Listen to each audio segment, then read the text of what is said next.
You're listening to the Book Talk Today podcast, a podcast that inspires readers to obtain valuable insights to inform, educate, and improve lives. My name is Orn Abdi. I'm an avid reader, best known for the creation of the 1 Minute Book Review community, and I'm sitting down with authors to delve deeper into the books they have written to uncover the story behind the story.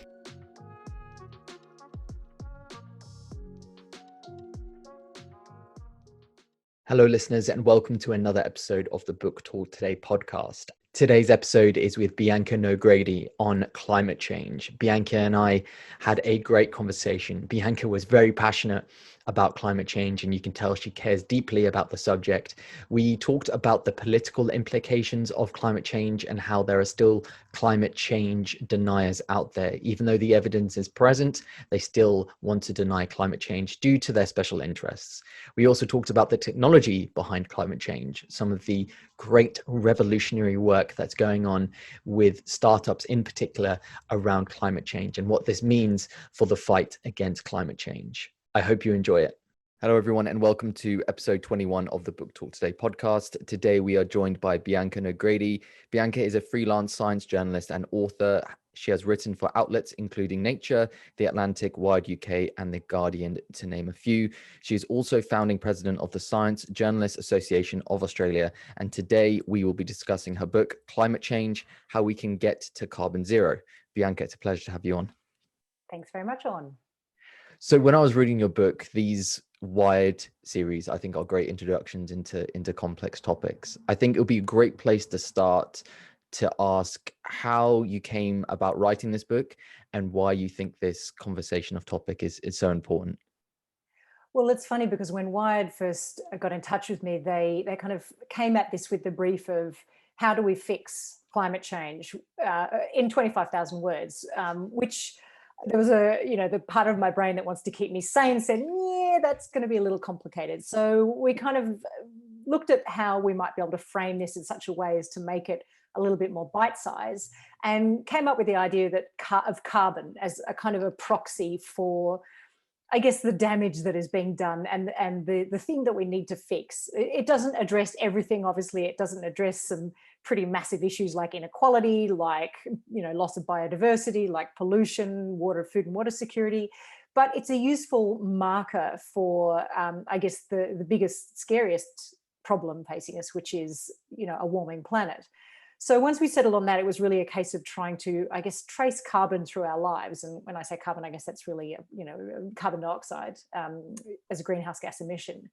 It's really trying to trace its path through our lives, our everyday lives, our work, our business, every aspect of what we do, and look at the many innovations that have been developed, some of which have been around for a very, very long time, and some of which are very much on the cusp, technologically speaking, and looking at how those can help us decarbonize our economy. This has been a kind of a discussion for a very, very long time, is that so much of economic growth is tied to the combustion of carbon, whether that be coal, oil, natural gas, and therefore the production of carbon dioxide. So how do we decouple those things? How do we have an economy that doesn't rely on the kind of one directional consumption of not just carbon, but resources in general? And so that was really the thing that drove, I guess, the framing of the book, which still didn't make it any easier. And it still just about killed me trying to kind of shoehorn,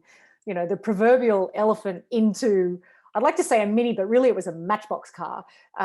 But at the end of it, I hope what we've achieved with this book is to really give a crash course in what it means to decarbonize, what a decarbonized world looks like, and how we might get there, because that is the big question. How do we get there? And how do we get there yesterday? Like, this is not some academic discussion about how we achieve this in the next 20 years or 30 years. Everyone talking about 2050 like this arbitrary figure that's just plucked out of the sky. No. This needs to happen now.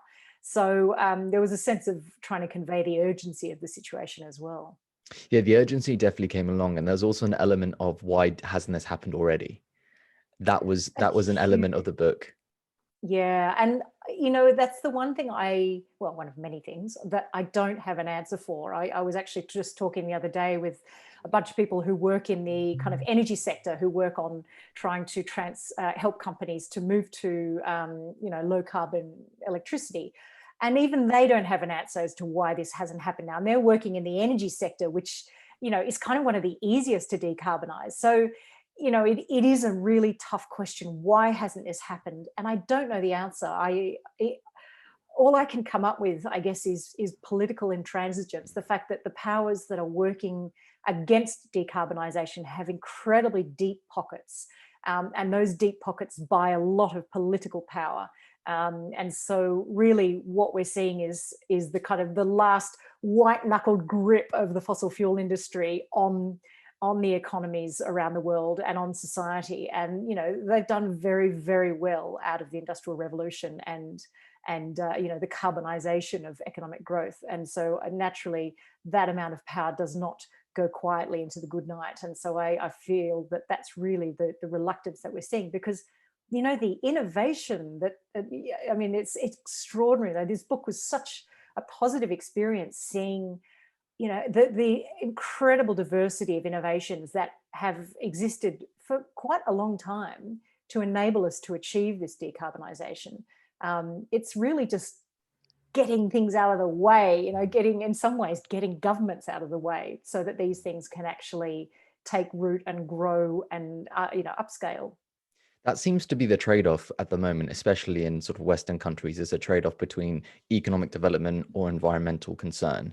But you gave a great example in the book of Denmark and the work that they've done in reducing carbon emissions and fossil fuel usage by 36%, whilst also growing its economy by 50%. So for me, it's not so much the fact of whether they have the ability to do so. Like you said, it's more due to interest or political interest mainly. Yeah. And I think that's what's so frustrating about this, is that the economic argument is crystal clear. I mean, the economics of decarbonisation are so much in favour of it that it baffles me why we haven't made this transition. Even just looking at the global average levelized cost of electricity, which is basically the cost of say a power plant over its lifetime divided by the amount of energy it produces, which is a kind of a per kilowatt hour. So it's a useful metric for how much these different forms of energies cost. And pretty much all of the renewable energies that the main renewable energy technologies that exist are either the same as or lower than fossil fuels in terms of cost per kilowatt hour. The economics of this makes sense. But what I find really interesting is the opportunities that are inherent in decarbonisation and in diversification of our energy resources. So, for example, one thing that I found really fascinating was the role that hydrogen may play in decarbonising shipping and freight. And, it's a very tough industry to decarbonise because it's pretty much entirely dependent on oil. And so but one of the models that's being looked at is the idea of converting shipping to hydrogen fuel cell based boats.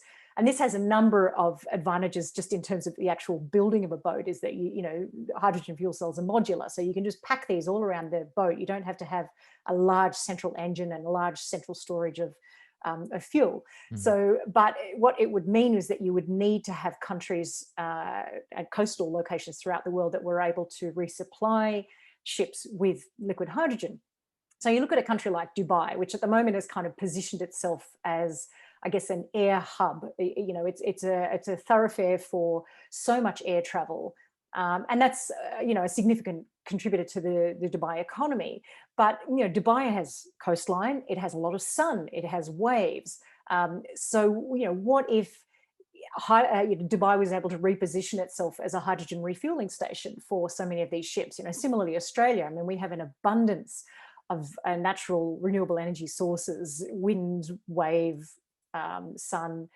We and a number of leading experts in Australia have really argued for this, that Australia does need to position itself at the forefront of this new hydrogen economy to be able to actually supply hydrogen and become a net energy exporter, which at the moment I don't believe we are. I mean, exporting coal, I guess, but so it allows for a level of energy independence that fossil fuels just don't, because they're natural resources that have to be dug out of the ground. They only exist in certain areas. Whereas, most countries, if they haven't got a coastline, they've got sun, they've got wind, or they've got a coastline, they've got access to tidal power. That diversification and that energy independence and that energy security that comes with switching away from fossil fuels offers so many opportunities to so many nations around the world. Yeah, definitely. You gave the example of Australia, based where you're based. About, what is it, 1 in 5 households have solar panel at the moment, which is amazing. Yep. To be fair, I don't think any other country. You must. I think Australia must be the leading country for solar panel. Yeah, we are one of the leaders in the world, and I mean, we have a lot of sunshine. Not that you'd know at the moment, where we're facing record rainfall, but I'm from the UK, so I oh, mean, right, yeah, that's true. we never see the sun. You never see the sun. That is very true. But we see a lot of sun. We also have a lot of wind. We have a lot of open space that cannot really be used for much else. And I guess when I say that, I'm thinking in terms of being able to create large-scale solar farms or wind farms or offshore wind farms or tidal power farms. I mean, Australia has so much opportunity to become an energy superpower in some ways, but we're somewhat stymied by our government, which has pretty much been, they've been climate deniers for a very long time, and certainly I don't think they're showing any signs of changing. So we're in a bit of a pickle on that front. But the fact that we have such high consumer uptake of solar does suggest that certainly Australian communities see the value in this, particularly as our energy prices have gone up significantly. Electricity prices have gone up significantly. There's also, a lot of grid instability when we have extreme weather events, which we're going to have more of. We have the issue of bushfires where people lose power.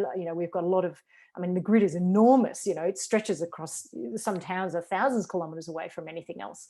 So it's another great thing with your renewable energies. It would offer the ability for so many of these these kind of rural, regional, outback locations to achieve effectively energy independence from the grid. Mm. An interesting thing that I read in the book, in reference to these technologies, was the fact of the recycling of them. It seems like recycling of these technologies is going to be a huge industry in of itself, rather than just the manufacturing of it. Do you fear, or when you spoke to these experts, was there a cause for concern about what to do with these materials and how to recycle them, in the same way that we're seeing, for instance, in space, when they're firing rockets and you see space debris, and how there's going to get to a stage where they have to actually now time the rockets so they miss other space debris? I don't know if you've seen the NASA graphic where the space All of the around the Earth, which is utterly scary. Did these scientists have the same concerns when it came to the recycling of these goods? Yeah, it's certainly front of mind for a number of people, and I guess particularly in the solar panel space.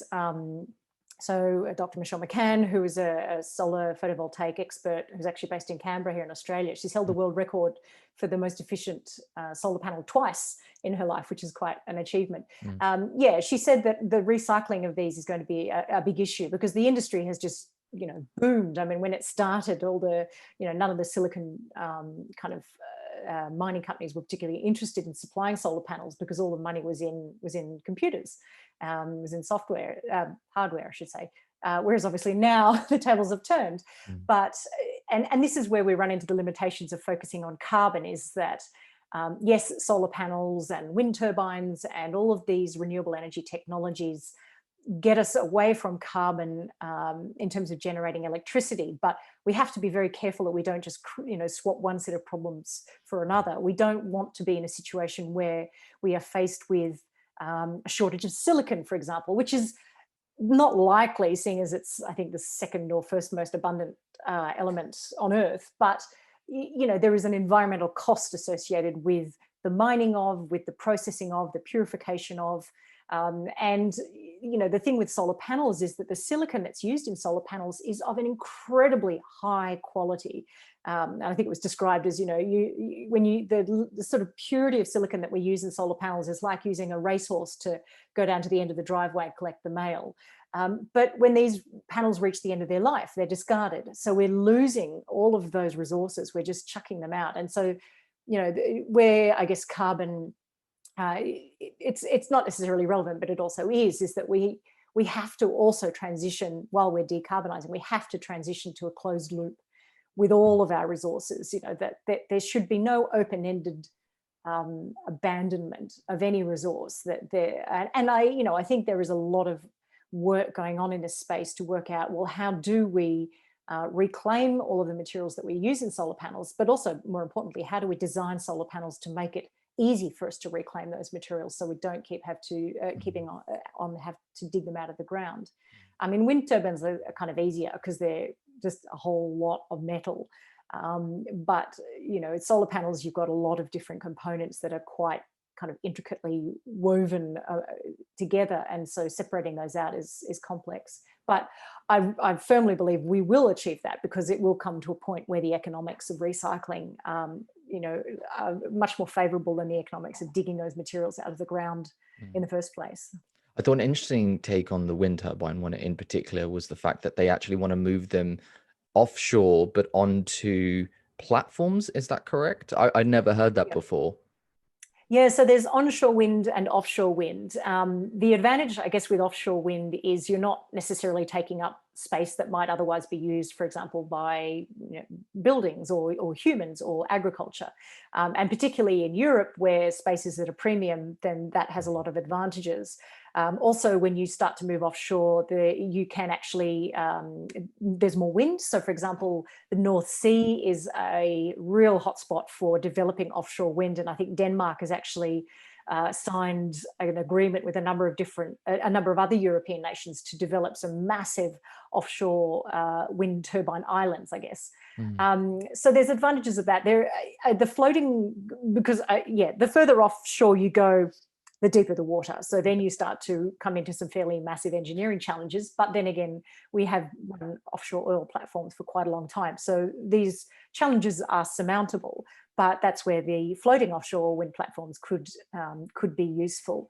But the engineering and mechanics of those, I think, they're still being worked on. They're not as well established as onshore wind, for example. But in terms of the actual space available for offshore wind, huge, absolutely huge. There's no competition with sort of any other, I mean, there's competition with shipping, but that doesn't use a lot of ocean space. So yeah, a lot of interest in that, but also in things like, I remember being about 10 years ago finding out about kite power. So it's like a wind turbine where you do away with the pole and you just have the blades, but they operate like a kite. And so you have as the wind sort of unspools the kite, the spinning of that drum gives you the turbine generates the energy, and then you use a small amount of that energy then to reel the kite back in, and then rinse and repeat. And that would have the advantage of being able to go a lot higher up where winds are much stronger. So the further you get off the Earth's surface, the stronger the winds become. So if you can go higher and with fewer resources, then you can capture more wind. So there's a lot of amazing developments.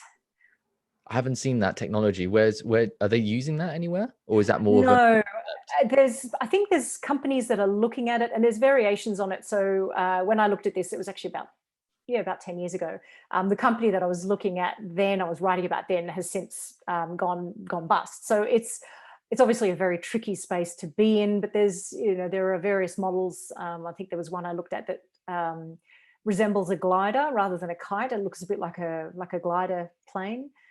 So again, this area is more at the start of its technological trajectory, I guess, but it does solve some of the problems in terms of reducing the amount of resources used, being able to gain sort of greater height. So I think it'll be an area to watch. An interesting thing a thread that I found throughout the book was the fact that we often, the citizens, look at the government to be the ones to sort of peddle these policies and these innovations. But from the book, it seems like it's the private markets and these technology companies that are really at the forefront of producing these. Should we be really looking at these private markets? And then how, from when you were doing the research with the book and speaking to these experts, how are they seeing their relationship with these technology companies? How can we, as champions for this cause, for climate change, help these companies? And what can governments do, in fact, to help these companies? Yeah. I wish I had the answers to those questions. Is it is it more of a funding thing or is it more of a regulatory thing, do you I think think? it's both. I think obviously regulatory issues. So, for example, I think I just saw something in the news in the last couple of days in the UK about there being a change in subsidies or something to do with that benefited petrol-fueled cars, disadvantaged electric vehicles. So, I think in Australia or some parts of the world, electric vehicles are still taxed as luxury vehicles. It's little things like that where it creates a disincentive for, or a barrier to companies then looking to move into an area of the market or looking to move into a country. And I spoke to Bill Gross, who's an American entrepreneur who's involved with a number of different companies. And he said the advantage with, once you have a company that has, for example, a carbon trading system in place, that creates a much more advantageous environment for companies to go in, companies who have these kind of innovations to go in, because they're competing on a level playing field with existing technologies, as opposed to being disadvantaged because those existing technologies or existing resources, such as the fossil fuel industry, are so heavily subsidized and they have so many kickbacks. And the government has, in Australia, the government, it's ridiculous. They're pumping money into keeping coal-fired power stations open that their owners, that the energy sector themselves want to close. And the government is stepping in saying, no, you can't close these. We want you to keep them open. And putting money into that, and so that you can imagine any kind of company that's interested in building renewable energy infrastructure, it just sends a message that you are not wanted here. And which is exactly the opposite message to what the government should be sending.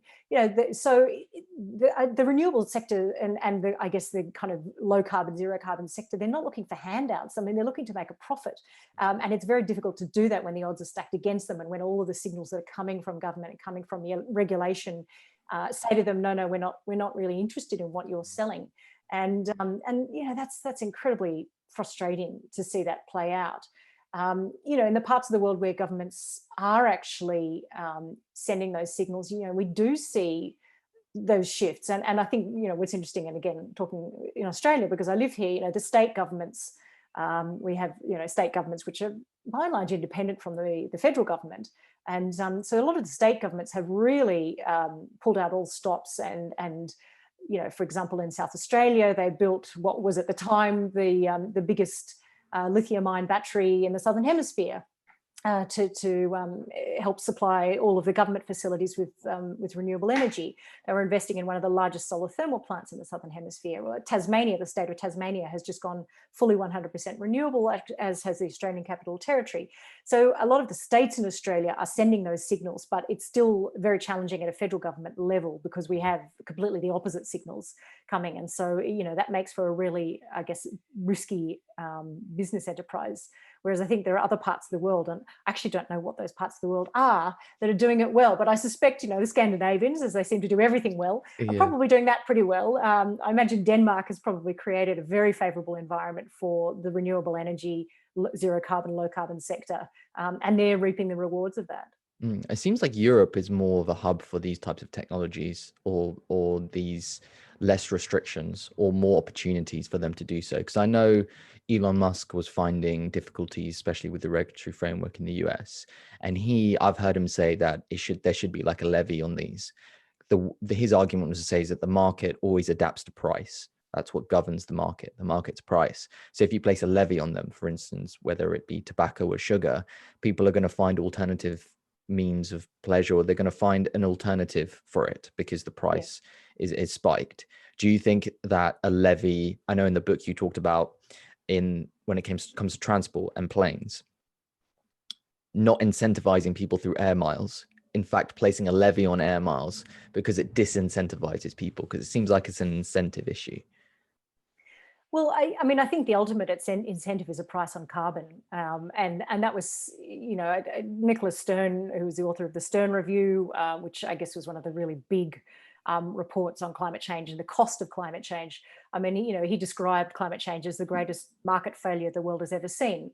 Now, I'm not a kind of not an economist, but it does seem to me that market failures should be addressed with market solutions, and one of those market solutions is I mean, a levy is a price on carbon, because ultimately so many of these technologies are getting away with not internalizing this externality, this additional cost to the planet, which is carbon dioxide or pollution or whatever, the environmental destruction is. They're not being made to pay for that. That's not on their balance sheet, and it should be on their balance sheet. And once it is on their balance sheet in a meaningful sense, then we start to see significant change. So, for example, again in Australia, we were one of the first nations to actually introduce a carbon trading scheme when we had our first female prime minister, which I don't think is a coincidence, Julia Gillard, and I think that was back in 2010. I'll get my dates wrong here, but she came to power. She introduced this carbon emissions trading scheme. It ran for 2 years. It saw a significant decrease in carbon emissions in just the short period of time that it was operating. And then, for reasons very poorly understood, Australia decided to elect a conservative, climate-denying, shall I say, misogynistic prime minister who rolled that back. That was pretty much his first act in office, was to roll back this trading scheme, and we became somewhat, sadly, one of the first nations, and perhaps the only nation in the world, to actually to get rid of a successful carbon emissions trading scheme. So it worked. It did what it was intended to do, which was to reduce carbon emissions.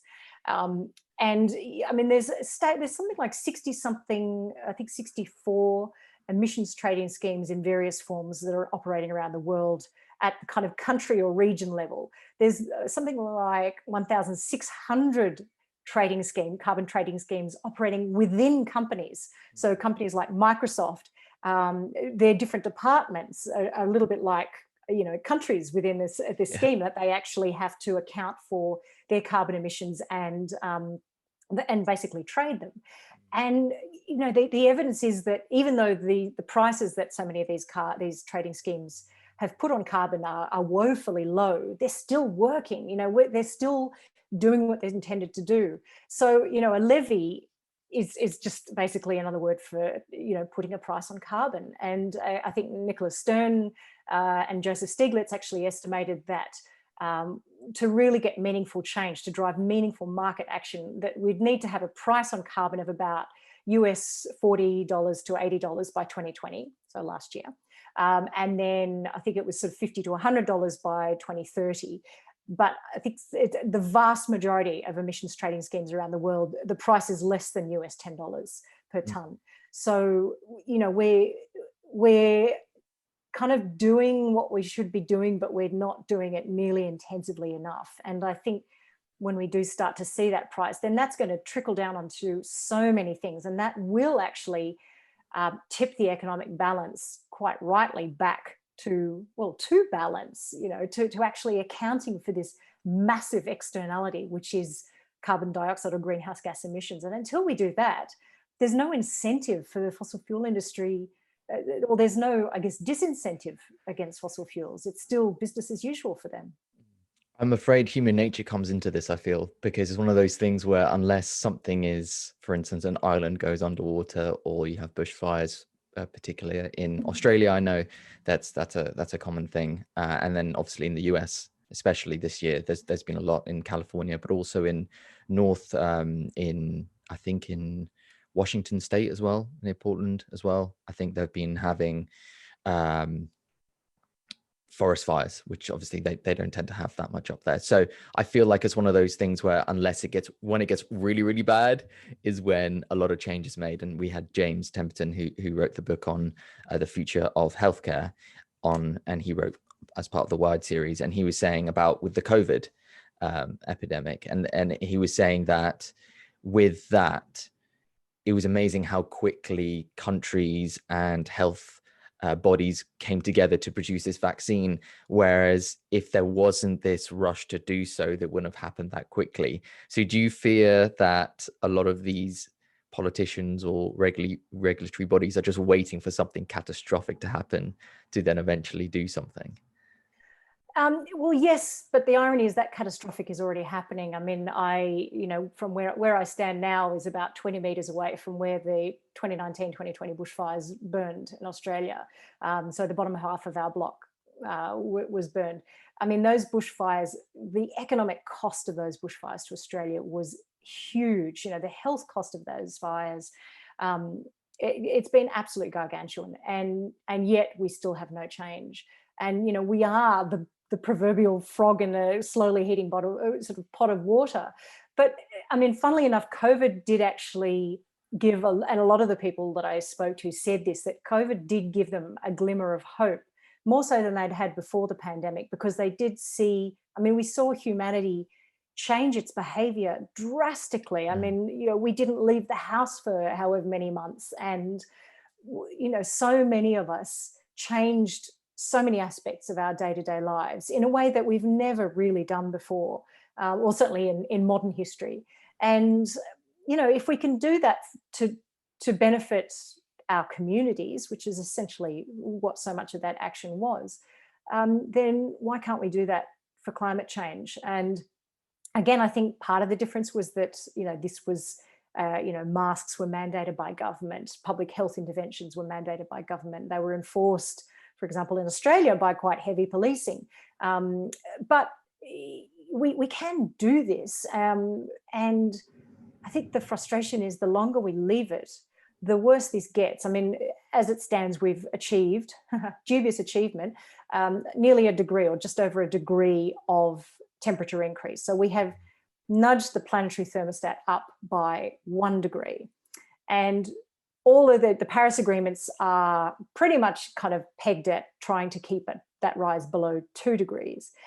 But, you know, we sort of keep thinking that that's a great achievement if we keep it below 2 degrees. But if we've already experiencing at 1 degree catastrophic drought, I mean, you know, one of the largest towns in New South Wales was about 2 weeks away from running out of water. Tens of thousands of people of running out of water, completely running out of water. We had awful bushfires. We've had so many catastrophes around the world associated with climate change. Do we really think we can tolerate 2 degrees? You know what? It's that sense of how this isn't a situation that is going to remain stable. So you know, it's that sense that we have to act, not only for preservation of humanity, but also just because, you know, we've got the solutions to this. It's not, I mean, I say it's not that difficult, but obviously it is difficult. But it's not like we have to completely invent a whole new way of being. We have these answers. We just need to implement them, and we need to actually make those changes like we've made to COVID, to our lives, to our cities, to our businesses. I mean, even something as simple as working from home. You know, you look at the amount of the reduction in transport just from people being able to work from home and not having to commute every day. I mean, it was relatively simple. For most people, it's actually been a favorable change in their lifestyle. So it's a weird one. I feel like there's just going to be this moment where suddenly everything just goes, okay, it's just going to happen all at once, like it kind of did with COVID. Yeah. And I think, you know, the election of Joe Biden obviously was a big step in that direction, because, I mean, if we'd gone the other way, then we're doomed. But I think you said in the book there was a 20% reduction in carbon emissions last year. Is that correct? Due to COVID? No, I think it was it was about 6%, or there was forecast to be a 6% reduction now, I think, in greenhouse gas emissions. It might have been more than that. Oh, okay. Like, it was significant, but unfortunately, some of those gains are being rolled back already. You know, we are seeing emissions going back up. People are starting to fly again. People are starting to drive and commute to work again. You know, people are shopping again. They're consuming unnecessarily again. We're wasting again. You know, we are going back to our old habits. And, you know, this idea of a green reboot, which I think, for example, Germany, I think, really made that commitment to you know, a green reboot, restart. You know, there was an opportunity there. Even something as simple as putting in bicycle lanes in cities and closing off sections of cities to cars. There was such an opportunity, but I think that the problem is that everyone was just scrambling to try and get their heads around COVID. But, you know, if we'd had these things in place, what we could have done in that time with that opportunity. One of the interesting things that I found interesting about human nature in general, if we're going to go back to that, is the fact that I still think there's some individuals that don't attribute climate change to carbon. They attribute it to something else. Do you feel like that lack of education or the lack of responsibility in order to actually find the cause is part of the reason why we're not making that change, because you still have individuals. For instance, I'm sure your conservative leader of Australia, and I know Donald Trump had the same opinion, that they don't believe that climate change is actually a thing. They don't believe that an increase in greenhouse gases and consumption of fossil fuels is the reason for this all happening. Do you think that is the main reason why there hasn't been a wide scale change?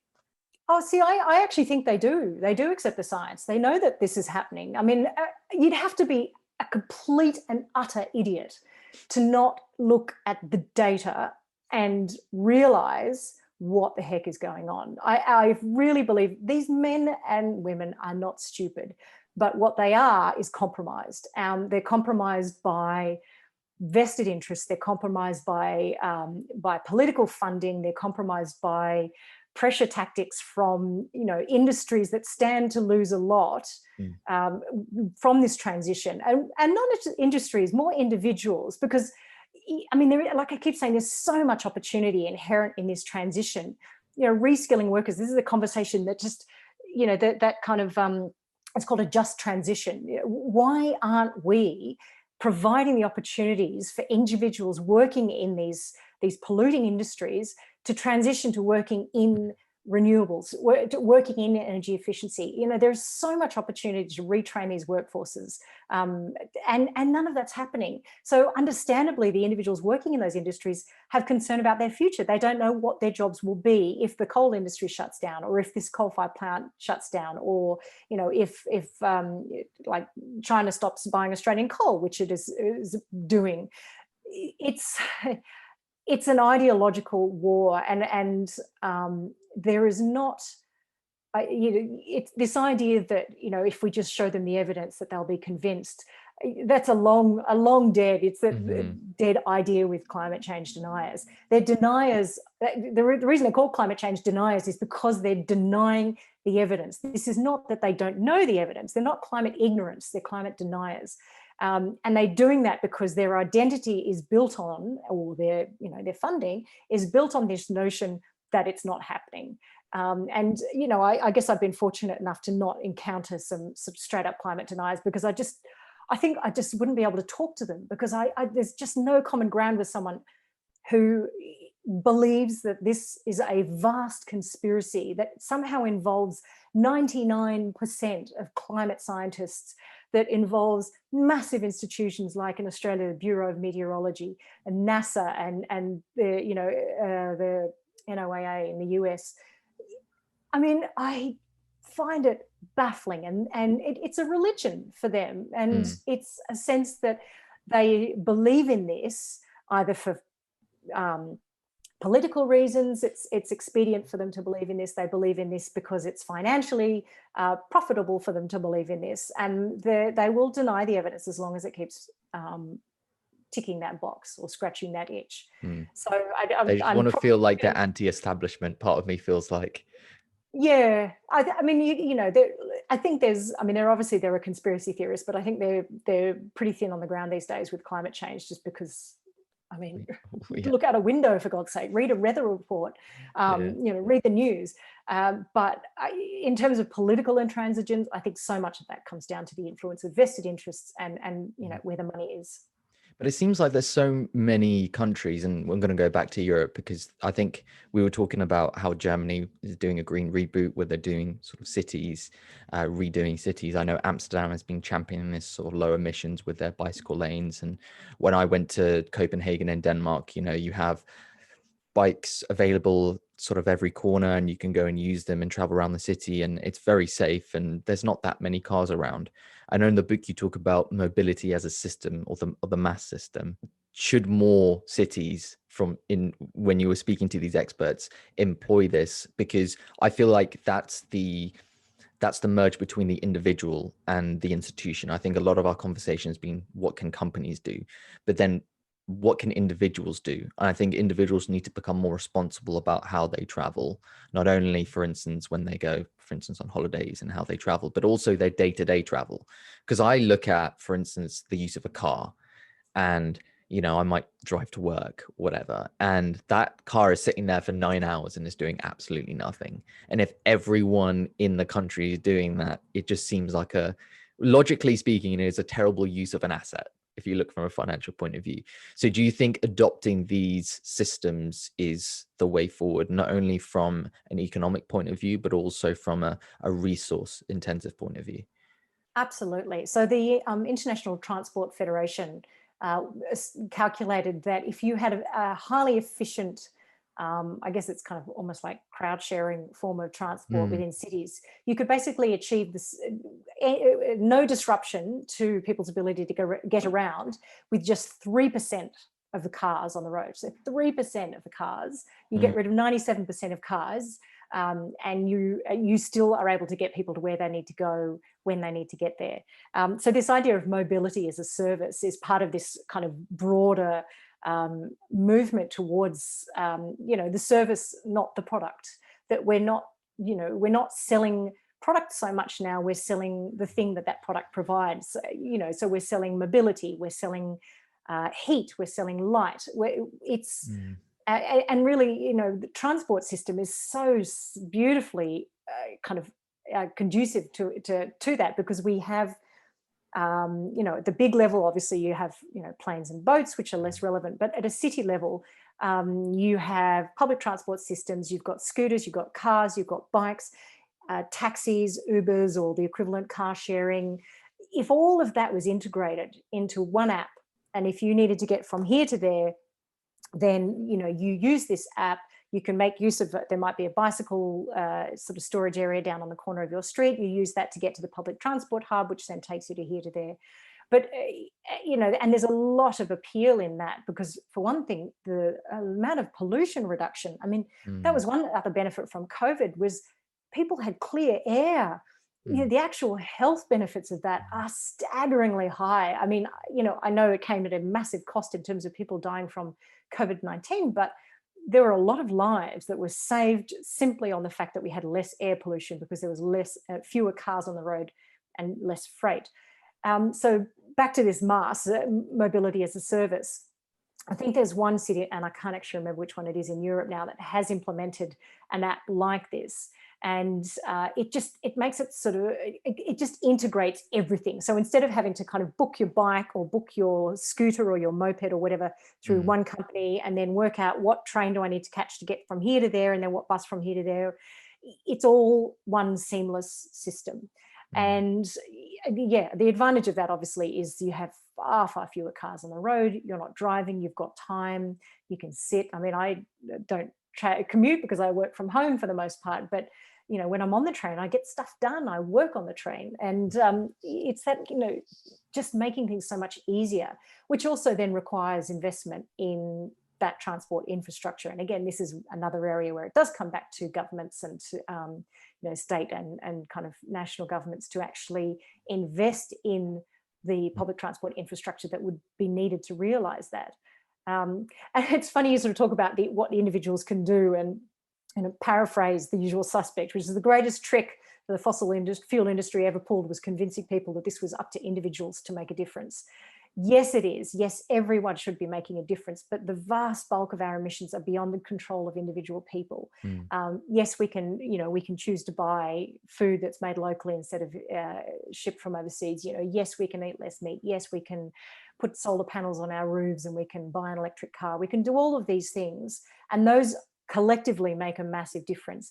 But the biggest difference is going to come from the big scale changes, the things that we as consumers don't have any control over, like what freight ships are made, are powered by, what hydrogen refueling infrastructure across the country, or electric refueling stations, or carbon markets and carbon taxes. So I always sort of like to balance those arguments that, yes, the individuals, we have a really, really important role to play, but that should not take away from the much bigger responsibility that industry and business and governments have, because the actions that they take are going to be have far more significant impacts. They're going to be able to shift the dial a lot more than than individuals are.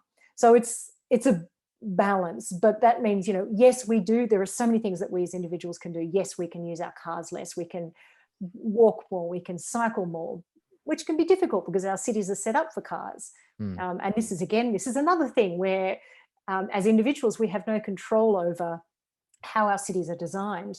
But, again, local councils, state governments, it's looking at, well, instead of, building these new suburbs so that you have to have a car to get around, why aren't we building these suburbs and building these kind of, expanding these cities in such a way as to allow them to be much more localized so that people don't have to use cars to get to work or to get to the shops or get where they need to go. So there's so many decisions that could be made every step of the way that make it easier then for individuals to have, to use their cars less and to walk more, which obviously has a whole other range of health benefits. In the book, you talk about the reduction of meat consumption, and there's this push, obviously, for people to go sort of meat free, not only for the ethical reasons or for whatever environmental reasons they have as well. I feel like that's somewhat of a proxy though, because I don't know who's funding that, because I feel like it's important, obviously, to reduce, because you have deforestation, specifically in South America, with the farming of feed specifically for these animals. But I almost think that there's sort of oil companies and carbon companies that are sitting there thinking, great, it's off our hands now. So we've pushed it to the meat industry. It's their issue now.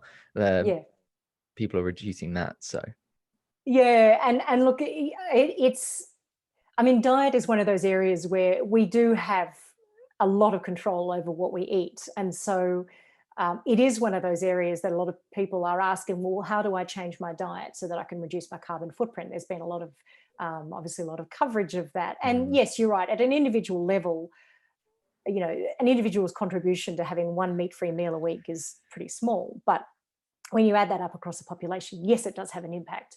And meat is one of those areas. And I say this as a rampant carnivore who also then married a vegetarian. So, I'm conflicted, shall we say. Yeah. It's an area where there are a whole range of additional benefits that do come from eating less meat. There's significant health benefits. There are environmental benefits that extend way beyond carbon. And you mentioned deforestation in Brazil, which is deforestation is one of the biggest contributors to the carbon emissions associated with eating meat. There's ethical issues, for particularly when look at intensive factory farming. The animal welfare issues associated with that are massive. There's also methane emissions associated with. There's runoff. There's nutrient overload. There's kind of soil degradation. It's the meat industry is highly problematic. And there are a lot of advocates for, low carbon farming, and there are a lot of arguments that certain ways of farming cattle can actually help sequester carbon in the soil. And yes, that's true. But the sheer volume of meat, the amount of meat that certainly we in the kind of wealthy West eat is far, far beyond what we need to be eating. So as much as it pains me as a half-blooded Hungarian to say this, meat, if you're going to do anything with your diet, don't worry about food miles. Reduce the amount of meat intake, reduce the amount of red meat intake. And if you do eat meat, look for grass-fed, look for organic. And I know that sounds terribly hippie, but it just adds up. It adds up on a number of different environmental levels. And so, again, this is one of those areas where, we all desperately want to feel that we are making a difference and that we do have some agency in this fight. And unfortunately, meat is one of those areas where, yes, it makes a difference. Even just having one meat-free meal a week it does significantly reduce your individual carbon emissions and your household carbon emissions. So you're right. There's probably the oil and gas industry. They're going, yes, they can all just focus on trying to find a vegetarian recipe that their kids will eat, and we're off the hook. Exactly. But, you might not want to hear this from me, but I think they should approach it the similar way that they approached, for instance, sugar, and they approached tobacco as well. I think I'm not a big meat eater, And that's not for any ethical or environmental reasons. I just don't eat a lot of it. But it's one Yeah. of those things for me. I think there's, on the meat side of it, I think a lot of people say that obviously there's the nutritional benefits of doing so, but like anything, the overconsumption is an issue. And I Mm. think from, it seems as if, I know there's a widespread research, the fact that young people are drinking less and smoking less. Mm. And that has been attributed not only to the health awareness aspect of it, but also the taxes that have been imposed on those goods. Because Mm. if you increase the price of them, young people don't have the money and the resource to buy them. It's only really the older generation. So, and once they get habitualized to not consuming those products, they're not going to consume them when they get older, once they Mm. have the money to do so, because they haven't habitualized to them. So perhaps that is a way to go as well for me, if they want to do that. But I'm sure you won't Yeah. be too happy about that. Oh no, I can live. I mean, like I said, I hardly eat any meat because I'm married a vegetarian. Woe is me. But anyway, it's a pretty rare thing. But I mean, certainly in Australia, the meat and livestock industry is pretty powerful for Mm, obvious reasons. We have a pretty massive industry. But again, this is where something like a price on carbon will trickle down into those things, because if the livestock industry and different types of livestock farming obviously make different contributions, and the more intensive, then generally speaking, the greater contribution. The more deforestation, the greater contribution to emissions. But mm, if the livestock industry is subject to the same carbon price that any other industry, then I think that cost, it will become embedded in that product, and it will make those products more expensive. mm. Just like the fact that we have a premium on organic farming at the moment, I was thinking it should be kind of the other way around. But again, there's going to be that's going to be a hard fight, particularly in a nation like Australia that is kind of associated with chucking a steak on the barbie and the kind of that cowboy iconography. So it'll be a hard fought battle, but it'll Transition, be a yeah, battle that'll come. definitely. I think a great way to end this would be to talk about some of the challenges in a way to produce a society that is carbon zero, because like we've been discussing, it's one of those things where it's overdue, this change, but obviously that we've discussed many challenges. I think it would be good to perhaps talk about some of the challenges, but also some of the ways that we can, as individuals, perhaps lobby certain local governments, or what we can do to show or to encourage to make this change. Because like we've said, a lot of it is out of our control, but I feel like if we always think that it's out of our control, then we're never going to at least push to make a change. So what do you feel like are some of the challenges, but also some of the opportunities?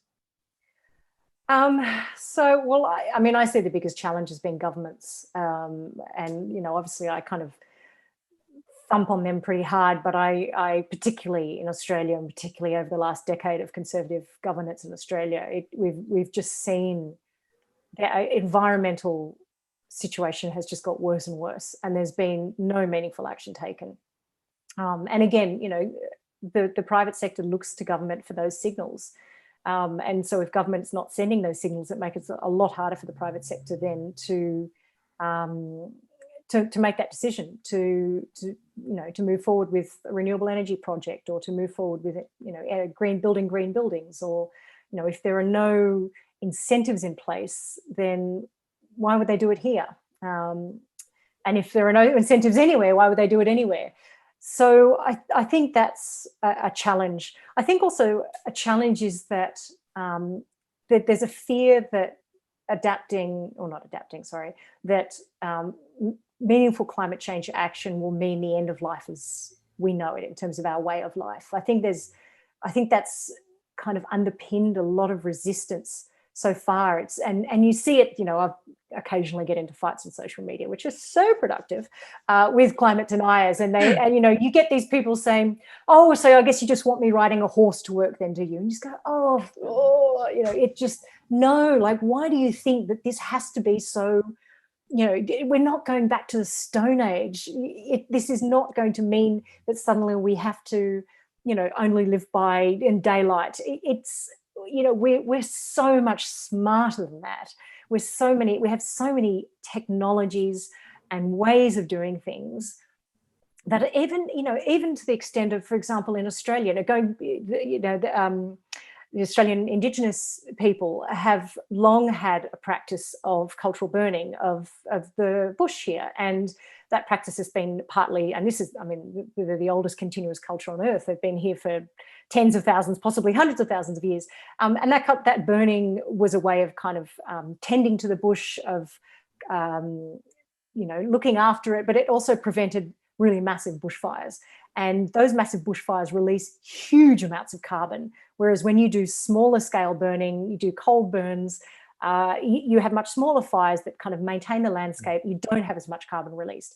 So not all of these solutions are high tech. A lot of these solutions are actually quite simple. It's having buildings that can be ventilated with fresh air instead of requiring air conditioning, or which are built in a solar passive manner so that we don't have to again, use air conditioning so much. It's green walls that can kind of keep water from running off, and that can then be used in a building instead of having to kind of clean water.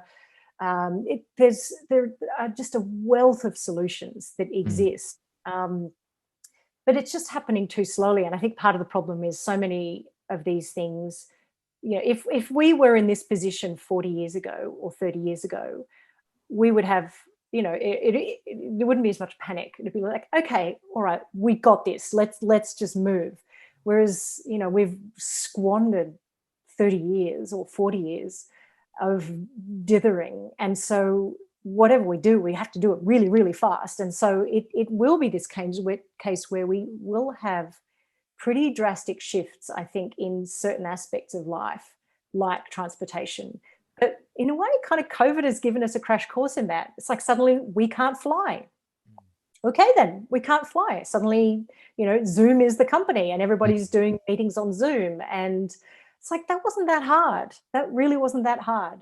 So, I think we frighten ourselves into thinking that this is going to require us to sacrifice so many of the things that we take for granted. And really, it's not. But we have to do this quickly. We just have to move and make these changes as quickly as possible. So, I mean, I'm at the heart of it, I'm cautiously optimistic, I think, that these changes will happen. But I think a lot of it depends on elections. I mean, can you imagine? I think if my mood would be very different if Trump had got re-elected. And I certainly am dreading, the next Australian federal election, because if, the Australian populace once again sends a signal to Conservatives that they're happy with business as usual, then we're in trouble. So that the interesting point you made about the retraction to horseback, I think, like, people who think that reducing your carbon emissions will mean that you go back to living in a cave, to me is humorous. Because if you look at the technology that technology companies are putting out there for instance, the Mars system, or systems of bio fuels, mixing waste with jet engine fuel, I'm like, that's not a retraction to the cave. That's quite the opposite. That's how we are using innovative solutions to better improve our lives. And those technologies will have a trickle-down effect onto new industries that will come into the consumer market. So, which is, I don't think a lot of people think about when it comes to these big companies that are making technological innovations. They have subset companies that hit the consumer, and they will see a benefit in, for instance, ease of use when it comes to, I mean, look at something like Uber, or look at, these companies. Mass changes in technological innovations hit the consumer, not immediately, but they do. Yeah, I mean, there's huge benefits, there's huge opportunities. And, these companies that are doing, some of the biggest companies in the world, Walmart, Microsoft, Apple, all of these companies, they're not doing this because it's looks good. They're not doing this because, they're a charity and they want to save humanity. They're doing it because there's a profit in it. Or what's more, there's also going to be a significant economic cost of not acting. So, this idea that this, as you said, is a regression is just laughable, because there's a lot of companies looking at this going, there is some serious money to be made here. Even just in energy efficiency is a huge area of opportunity. And I mean, we all now have LED light bulbs, or no one's using kind of the old, I can't remember what they're called now. The old light bulbs, it's such a small thing, but someone made a lot of money out of that, and they're going to continue to make a lot of money. And it's, there's some like biogas. I always find this idea of biogas, that we have all of our food waste that we currently just chuck and sits in landfill and generates methane, which then, is a greenhouse gas. In Germany, most small towns have biogas digesters. Everybody chucks their food waste in there. It's collected. It goes in there. They generate biomethane from it, and they use that in replacement of natural gas. It wasn't so hard. It's just infrastructure. Germany's have it sorted. Let's all move to Germany. Yes, or Denmark. It's always with the Northern Europeans. They just seem to have this stuff together. I don't know how they do that. I don't know. Anyway, thank you so much for this conversation, Bianca. It was great. We discussed your book, Climate Change, How We Can Get to Carbon Zero. Where's the best place for people to find you on social? You said that sometimes you go on social and have these arguments. So if anyone wants to have an argument with you, where can they find you? Oh, that's a risky business. So I'm on Twitter. It's just at Bianca Nogrady on Twitter. Okay, perfect. My Facebook happily is private because there I can really cut loose. Yeah, exactly. But no Facebook, just Twitter. Perfect. Thanks so much for taking the time. Thanks, Owen. Thank you. Thank you for listening to this podcast. Don't forget to like, share, and subscribe for more content. Also, visit our website, www.booktalktoday.com, to subscribe and download the latest edition of our magazine. Join our mailing list to receive the first issue for free, to get a taste for the value-packed content that we are offering. Book Talk Today, for readers, by readers.